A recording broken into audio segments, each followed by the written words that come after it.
Si srdciar? Zistíš to za pár sekúnd. V charitatívnej komunite sa týmto termínom označuje človek, ktorý rád pomáha a je za každú príležitosť priložiť ruku pomoci za dobrým účelom. Po úspešnom prvom kole charitatívnej bežeckej série, na ktorej sa prerozdelilo 50 000 eur, by som ťa rád srdečne pozval na prvý charitatívny beh aplikácie Apka.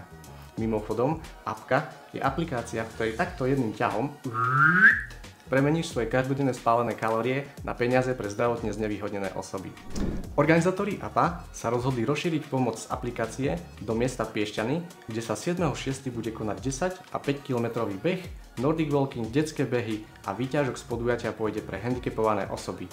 Súčasťou podujatia je aj festival Paráda s programom pre celé rodiny.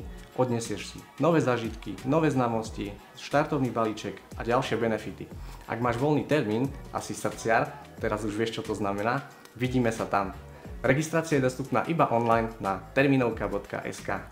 Ahoj!